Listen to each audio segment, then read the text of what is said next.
आज हम चर्चा करेंगे उन प्रमुख खबरों की जो हाल ही में सुर्खियों में रही है। आइए नजर डालते हैं आज की प्रमुख खबरों पर। गुलबर्ग सोसाइटी हत्याकांड के 14 वर्षों के कानूनी संघर्ष के बाद एसआईटी की अदालत ने 24 व्यक्तियों को दोषी ठहराया है। 2002 के गुजरात दंगों के इस महत्वपूर्ण घटना में 69 लोगों की जान चली गई थी, जिसमें पूर्व सांसद एहसान जाफरी भी शामिल थे। अदालत ने दोषियों के लिए मौत की सजा या उम्र कैद की सिफारिश की है और पीड़ितों और उनके परिवारों के लिए न्याय की आवश्यकता को रेखांकित किया है। हाल ही में कार्यक्रम के दौरान प्रधानमंत्री नरेंद्र मोदी ने पूर्व अमेरिकी राष्ट्रपति बराक ओबामा को भारतीय आर्टवर्क को वापस करने के लिए धन्यवाद कहा।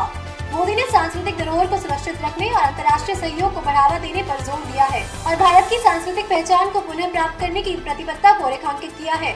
Chief justice T.S.. ठाकुर ने शासन में न्यायपालिका की महत्वपूर्ण भूमिका पर बात की। उन्होंने कहा कि अदालतें अक्सर तब दखल देती हैं जब एग्जीक्यूटिव ब्रांच अपनी संवैधानिक जिम्मेदारियों को निभाने में विफल रहती है। उन्होंने सरकार से सक्रिय उपाय अपनाने की अपील की है ताकि न्यायिक दखल की जरूरत न पड़े। दिल्ली में चल रहे जाट विरोध प्रदर्शनों के कारण पूरे शहर में निवारक आदेश लागू किए गए हैं। अथॉरिटीज ने 100 से अधिक चेकपोस्ट स्थापित किए हैं और दंगा नियंत्रण टीमों को तैनात किया है। ये प्रदर्शन सरकारी नौकरी और एजुकेशनल संस्थानों में आरक्षण की मांग को लेकर हो रहे हैं। महाराजा सयासी राव यूनिवर्सिटी की वेबसाइट को पाकिस्तान से दावा करने वाले एक समूह ने हैक कर लिया। इस घटना ने एजुकेशनल इंस्टीट्यूशंस में साइबर सुरक्षा की कमजोरियों को उजागर किया है। यूनिवर्सिटी ने संवेदनशील जानकारी की सुरक्षा और संचालन की अखंडता बनाए रखने के लिए अपने डिजिटल सुरक्षा उपायों को बढ़ा दिया है।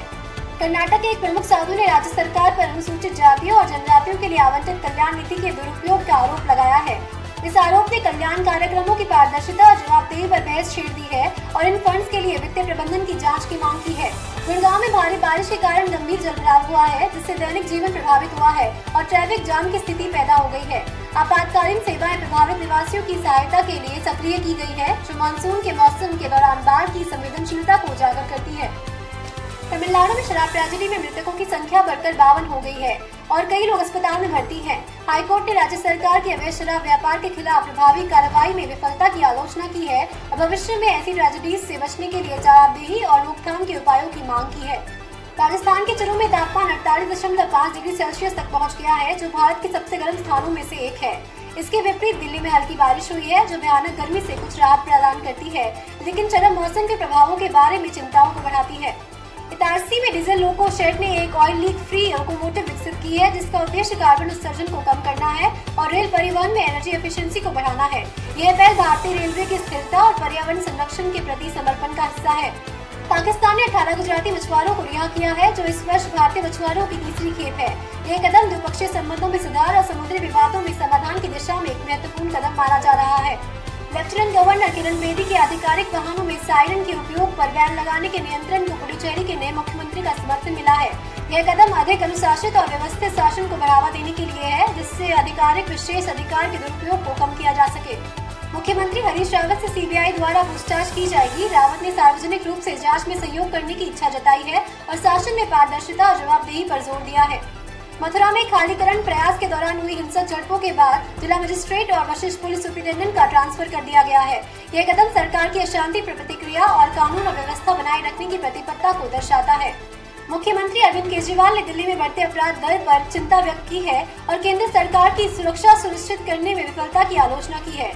केजरीवाल की टिप्पणियों ने बेहतर पुलिसिंग और सामुदायिक सुरक्षा पहलू की आवश्यकता पर चर्चा को जन्म दिया है। आर्ट ऑफ लिविंग संगठन ने यमुना की बाढ़ वाली भूमि को नुकसान पहुंचाने के आरोपों का खंडन किया है। संगठन का कहना है कि इन आरोपों को समर्थन देने के लिए कोई वैज्ञानिक मूल्यांकन नहीं किया गया है।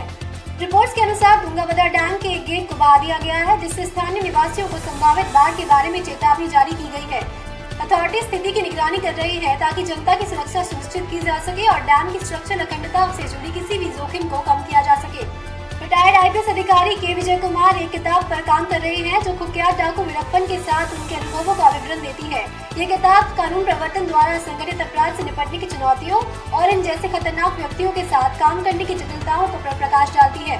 दिल्ली विश्वविद्यालय ने अतिरिक्त कोर्सेज गतिविधियों के कोटे के लिए एंट्रेंस एग्जाम शुरू कर दिए हैं, जो कई छात्रों के लिए एकेडमिक ईयर की शुरुआत को चिन्हित करता है।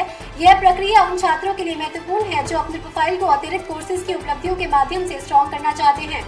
भारतीय हॉकी खिलाड़ियों ने पैरिस ओलंपिक्स में सफलता के बाद अपनी श्रद्धांजलि अर्पित करने के लिए गोल्डन टेम्पल का दौरा किया है। यह इशारा एथलीटों की सांस्कृतिक लगाव और खेल में उत्तमता की यात्रा में आध्यात्मिकता के महत्व को दर्शाता है। आज की प्रमुख खबरें यही समाप्त होती है। ऐसी अपडेट्स के लिए जुड़े रहिए एवरीडे इंडिया न्यूज के साथ। धन्यवाद।